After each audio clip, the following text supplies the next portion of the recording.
SNS 혹시 많이 하시나요? 유튜브는 거의 다 보시죠? 안 보시는 분 없으시죠? 인스타그램 혹시 하시나요? 인스타그램 혹시 하시는 분? 네. 인스타그램. 권사님 안 하시나요? 그냥 계정만 있으신 거군요. 네. 네. SNS, 뭐 유튜브나 인스타그램 그런 데를 보면 기독교 관련 컨텐츠도 되게 많이 있습니다. 제가 지난번에 한참 동안 그걸 보여드렸죠.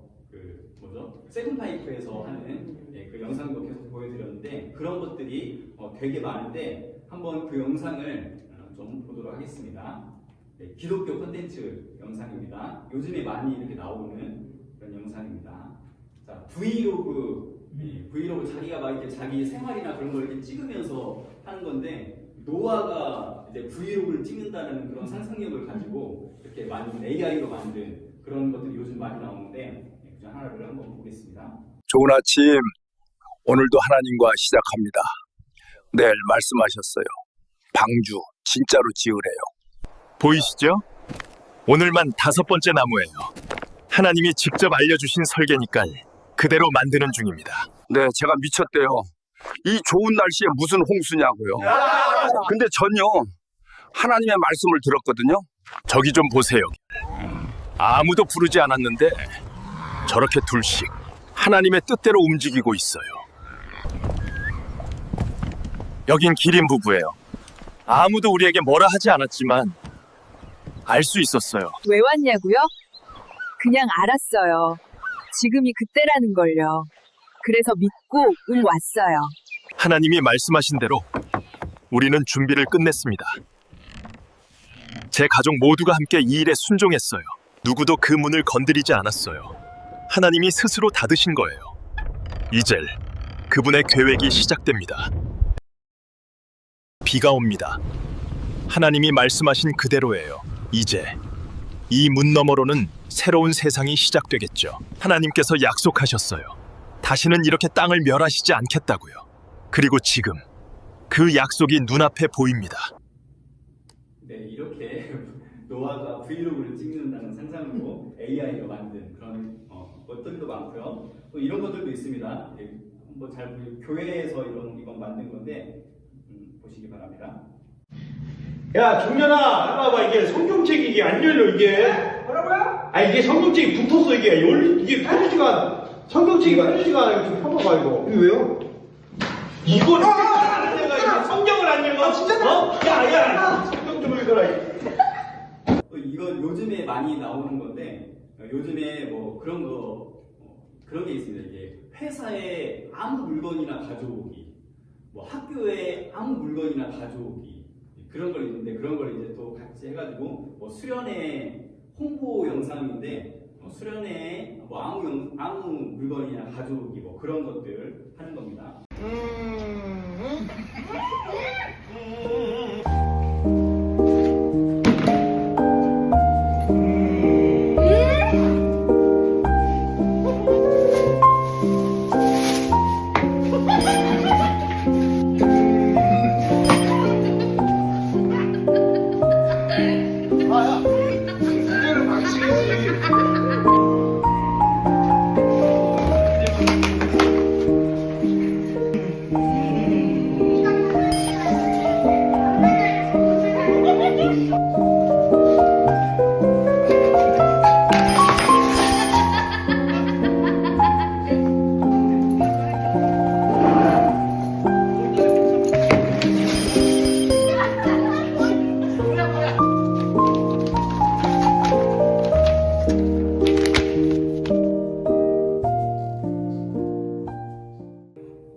그러면서 마지막에 이렇게 수련회 광고를 본인들 교회 수련회 광고를 이렇게 하는 이런 영상들입니다. 이런 기독교 콘텐츠들이 되게 많이 나오는데 저는 이런 시도들이 되게 좋다고 생각합니다. 사람들에게 특히 좀 청년들에게 친근하고 재미있게 좀 다가갈 수 있는 그런 기회가 되기 때문입니다. 예전에는 예수님은 당신을 사랑합니다 라는 그런 책자, 문구가 적힌 책자들을 이렇게 주면서 전도지로 사용을 했는데 요즘에는 이런 영상들이 전도지가 될 수 있습니다. 실제로 어떤 교회는 청년들이 이런 것들을 찍어서 매번 이렇게 올리는데 그 영상을 보고 교회를 찾아왔다는 그런 청년도 있었습니다. 하지만 이런 영상들을 올리면서 물론 이런 영상에 막 나중에 예수님을 어떻게든 엮어가지고 뭐 이렇게 보이고 말씀을 어떻게든 말씀으로 마무리하고 그렇게 하게 되면 기독교는 또 이제 꼰대가 되고 이런 영상을 잘 보지 않을 겁니다. 하지만 이런 영상들을 올리면서 이것 자체에만 만족을 하고 또 재미있게 하는 것에만 만족을 하고 있다면 그것은 예수님을 인플루언서로만 소개하고 있는 것이라고 저는 생각합니다. 요즘 사람들은 인플루언서에게 팔로우도 누르고 좋아요도 많이 누릅니다. 그것에 익숙합니다. 유튜브, 인스타그램에서 나를 웃겨주고 나를 위로해주고 멋진 삶을 사는 그런 사람들을 팔로우하고 그런 컨텐츠에 좋아요를 누릅니다. 이 인플루언서라는 말은 대중에게 큰 영향력을 주는 그런 뜻이지만 실상은 그냥 팔로우를 하고 좋아요를 누르는 그런 정도입니다. 예를 들어서 이런 겁니다. 건강 콘텐츠를 가지고 그 건강 인플루언서가 그 콘텐츠를 하는데 거기에 팔로우를 하고 그 건강 인플루언서의 영상을 매번 챙겨보지만 그것을 보면서 정작 밤에 치킨을 시켜 먹고 누워서 그 건강 콘텐츠를 본다는 그런 것입니다. 사람들은 쉽게 팔로우를 하고 좋아요를 누르지만 정작 그 인플루언서가 하는 그 가고 있는 그 길에는 전혀 관심이 없다는 것입니다. 그런 점에서 예수님을 인플루언서로만 소개되는 것 같은 그런 모습에는 안타까움도 있는 것 같습니다. 오늘 말씀에 요한은 켜서 비추이는 등불이라 예수님께서는 세례 요한을 켜서 비추이는 등불이라고 말씀하십니다. 세례 요한은 당시 이스라엘 백성들에게 엄청난 영향력을 가진 인물이었습니다. 광야에서 천밀한 삶을 살았고 그 삶과 일치되는 메시지는 너무나 강력해서 세례 요한이 죄를 회개하라 라고 말하면 수많은 사람들의 마음을 움직였습니다. 사람들은 세례 요한의 가르침에 귀를 기울였고 그의 빛 아래서 즐거워했습니다. 많은 사람들이 요한을 팔로우했습니다. 과거에는 강대국들에게 치이고 이제는 로마 압제 속에서 살고 있는 그 어두운 시대에 세례 요한은 한 줄기 빛과 같았고 많은 사람들에게 희망을 주었습니다. 그런 세례 요한을 예수님께서는 등불이라고 비유하셨습니다. 등불은 스스로 빛을 내는 존재가 아닙니다. 누군가에 의해서 켜져서 잠시 동안 어떤 목적을 가지고 빛을 비추는 도구입니다. 그 빛은 영원하지 않고 그 빛의 목적은 어둠을 밝혀서 어떤 대상이나 길이나 무언가를 밝혀주는 그게 목적이 있습니다. 세례 요한의 역할은 바로 그것이었습니다. 그는 메시아가 오실 길을 준비하고 사람들의 시선을 참된 빛이신 예수님께로 향하게 하는 그런 등불이었던 것입니다. 그래서 세례 요한은 끊임없이 나는 그의 신발끈을 풀지도 못할 거다. 그는 흥하여야 하고 나는 쇠하여야 하리라. 그렇게 계속해서 자신을 낮추고 예수님만 증거했습니다. 그런데 문제가 생겼습니다. 사람들이 그 등불 빛에 거하면서 그것을 즐거워하고 만족하고 있었습니다. 등불 자체에 집중하느라 등불이 밝혀주고 있는 그것을 보지 못하고 있었습니다. 그런 사람들에게 예수님께서는 말씀하십니다. 내가 하는 그 역사가 아버지께서 나를 보내신 것을 증언하는 것이다. 나를 보내신 아버지께서 친히 나를 위해서 증언하신다. 내가 하는 일이 하나님이 날 보내셨다는 증거가 되고 하나님께서 친히 나를 증언하고 계신다라고 예수님께서 말씀하셨습니다. 너희가 그렇게 존경하고 좋아하는 세례 요한, 그 세례 요한이 증언하는 것보다 훨씬 더 큰 증언이 있다, 증거가 있다. 참 빛이 있다. 내가 바로 그 빛이다. 그러니 나에게 집중해라. 등불의 빛을 보고 그렇게 즐거워하지 말고 나에게 집중해라 라고 하는 예수님의 말씀입니다. 우리는 무엇을 바라보고 있습니까? 우리는 세례 요한의 빛에 즐거이 거했던 그런 당시 사람들처럼 때로는 등불에 해당하는 그런 사람들, 등불에 해당하는 어떤 제도, 등불에 해당하는 어떤 사역에만 초점이 맞춰질 때가 있습니다. 우리가 즐거이 거하는 그 등불이 무엇입니까? 목사의 카리스마, 목사의 뛰어난 언변, 유머, 영적인 능력, 그런 것에 집중해서 그 말씀이 밝혀주는 예수님보다 그 목사, 리더자 그 자체를 더 신뢰하고 의존할 때가 우리는 너무나 많습니다. 그래서 그 목사가 큰 잘못을 저질러도 예수님과 아무 상관없는 일을 해도 또 목사가 자기 자신을 신격화해도 무조건 그 목사를 추종하기도 합니다. 목회자는 교회에서 분명히 중요한 역할을 하고 있지만 등불처럼 예수님을 비추는 존재지 그 자체가 빛이 아닙니다. 예배의 대상이 될 수 없습니다. 제가 이 자리를 빌려서 말씀드립니다.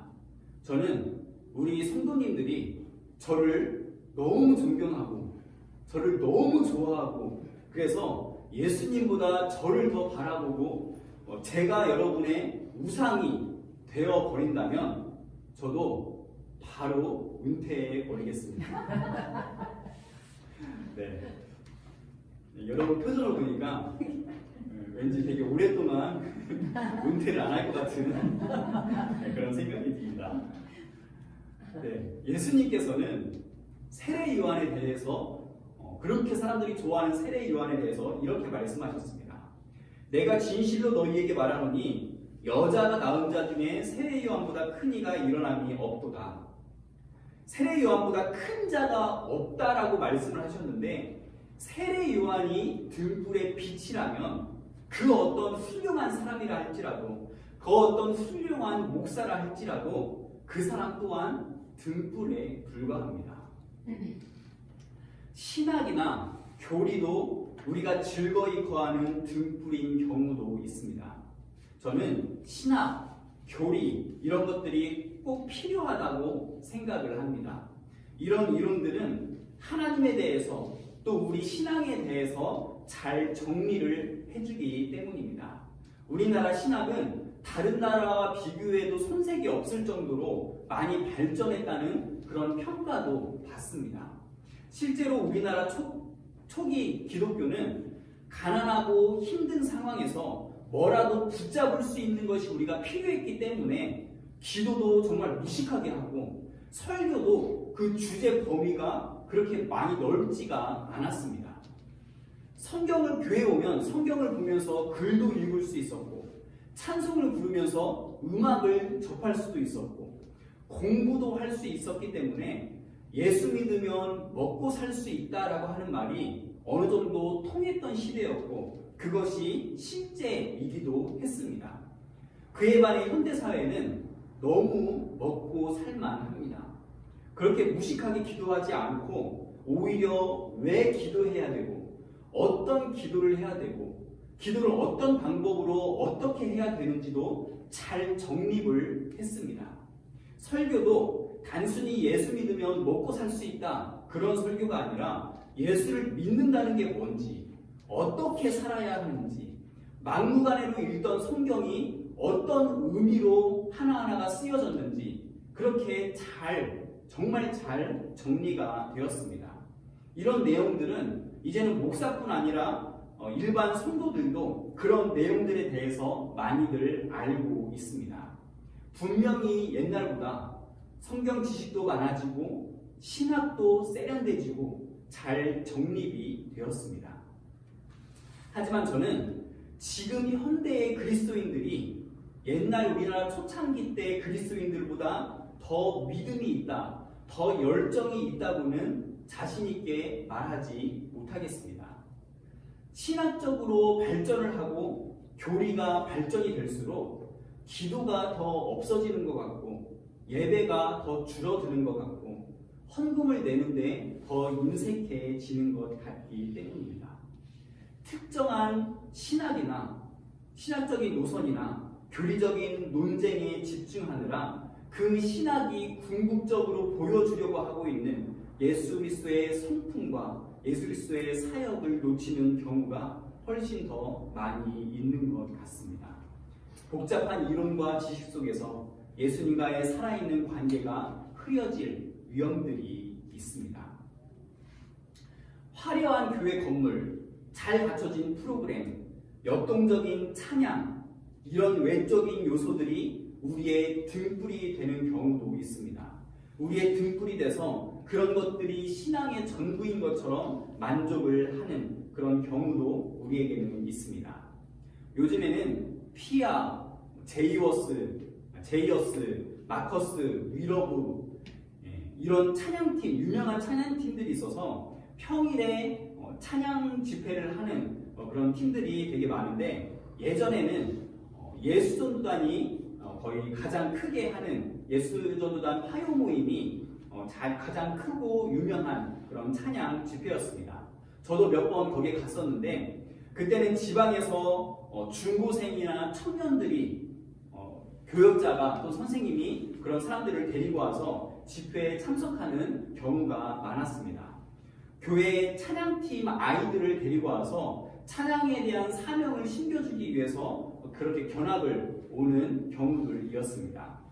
예수전도단 찬양팀이 유명하다 보니까 찬양팀으로 유명하다 보니까 찬양을 거의 40분, 50분 정도를 하고 그 다음에 이제 설교를 듣고 그렇게 하는데 찬양이 시작할 때 그 자리가 없을 정도로 거기에 사람이 꽉 찹니다. 그런데 그 꽉꽉 찼던 그 자리가 찬양이 끝나고 이제 설교가 시작할 때쯤이 되면 중간중간이 많이 비어 있습니다. 지방에서 온 사람들이 찬양이 끝나면 다 빠져나가기 때문입니다. 찬양할 때도 보면 드럼 치는 아이들은 드럼 치는 사람만 보고 있고 베이스 치는 아이들은 베이스 치는 사람만 보고 있다가 찬양이 끝나면 우르르 다 그렇게 나가게 되는 겁니다. 찬양, 좋은 건물, 예배를 드리기 위한 편의시설, 좋은 프로그램들 이런 것들은 예수님을 만나고 섬기는 데 도움이 되는 분명히 좋은 도구들이지만 그 자체로 구원의 능력이 있거나 우리의 믿음을 증명을 하는 것은 아닙니다. 그런 것들에 집중을 하다 보면 예수님을 만나고 삶이 변화되는 그런 본질적인 경험 없이 껍데기만 남아 있을 수 있게 됩니다. 우리는 목사의 설교를 듣고 신학자들이 정립한 가르침을 우리가 배우고 교회 공동체 안에서 여러 가지 모양으로 교제를 하지만 정작 그 모든 것이 다 가리키고 있는 예수님을 직접 대면하고 있는지 우리는 끊임없이 질문을 해야 합니다. 등불을 보고 거기에 만족하고 있는 것은 아닌지, 등불의 빛에 취해서 참빛을 보려고 하는 노력을 게을리하고 있는 것은 아닌지 스스로 점검을 해야 합니다. 그런데 이렇게 등불에 만족하고 등불만 바라보려고 하는 그런 모습은 우리 일반 성도님들보다 저와 같은 목사들이 더 성찰해야 할 모습이라고 생각합니다.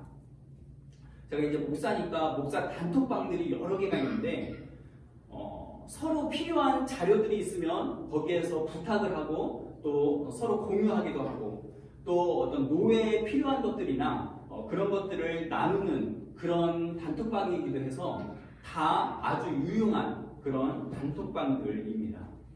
그런데 가끔씩, 아주 가끔씩 보면 거기에 사역을 뽐내는 그런 장인 것 같기도 합니다. 누군가가 자기를 어떤 사역한다고, 지금 사역 중이라고 이런 것들을 올리면 거기에 질세라 우리 교회도 지금 이런 것들을 이렇게 하고 있다라고 거기에 사진이 엄청 많이 올라옵니다. 어떤 목사님들은 본인이 어떤 교회의 행사에 초청을 가게 돼서 이렇게 지금 대접받고 있다, 너무 감사하다, 기도 부탁드린다 라고 그렇게 사진을 올리기도 합니다. 그 목사님들은, 그렇게 올리는 목사님들은 아닐 수도 있겠지만 제가 그런 사진들이 올라오는 것을 보면서 사역을 좀 뽐내려고 하는 것 같다, 본인이 이런 사역을 한다고 드러내려고 하는 것 같다 라고 저는 생각이 드는데, 그렇게 생각하는 이유는 저에게도 그런 마음이 불쑥불쑥 튀어나오기 때문입니다. 설교와 사역을 하면서 왜 이렇게 내 의를 드러내고 싶은지, 왜 이렇게 내 능력을 드러내고 싶은 유혹이 생기는지 모르겠습니다. 등불이 돼서 예수님을 밝히 보여주기보다는 등불 자체의 아름다움을 뽐내려고 하는 것 같습니다. 사람들이 칭찬을 안 해주거나 인정해주지 않으면 그렇게 서운하고, 때로는 전달하려는 메시지보다 내가 누구고 어떤 경력을 내가 가졌고 어떤 영향력이 있고 어떤 인정을 받고 있는 사람인지를 더 강조하려고 할 때 그 어느 누구보다, 그 어떤 일반 성도보다 예수님의 영광을 가로막는 큰 장애물이 될 수 있는 것이 바로 목사들입니다. 그래서 목사인 저 또한 모든 사역이 오직 예수님께만 초점이 맞춰지도록 끊임없이 저 자신을 점검해야 합니다. 세례 요한이 자신을 철저히 낮추고 오직 예수님만이 흥하셔야 한다고 고백했던 것처럼 제 삶과 설교와 제 사역의 중심이 오직 예수 그리스도 한 분만 되기를 간절히 바라야 합니다. 저와 여러분은 등불에 만족해서도 즐거이 거해서도 안 됩니다. 등불은 우리를 예수님께로 인도하는 길잡이일 뿐입니다. 우리의 모든 시선은 영원히 빛나는 참 빛이신 예수 그리스도께로 향해야 합니다. 말씀을 마치겠습니다. 설교, 신학, 교리, 찬양, 프로그램, 공동체, 이런 것들을 통해서 우리는 예수님을 더 깊이 알아가고 우리 예수님을 더 경험할 수 있습니다. 그 모든 과정이 오직 예수님을 분명하게 바라보게 하는 그런 통로가 되어야 합니다. 이제 우리의 눈을 들어서 등불의 빛 너머에 있는 참 빛이신 예수 그리스도를 바라보시기 바랍니다. 그래서 인플루언서 예수에게만 우리가 팔로우만 누르는 것이 아니라, 좋아요만 누르는 것이 아니라 그 영향을 직접 받고 그 길을 따르는 우리 대학로교회 성도님들 되시기를 간절히 바랍니다. 우리 같이 하나님을 찬양할 텐데요. 우리가 사람이나 능력이나 사역이나 교리와 같은 그런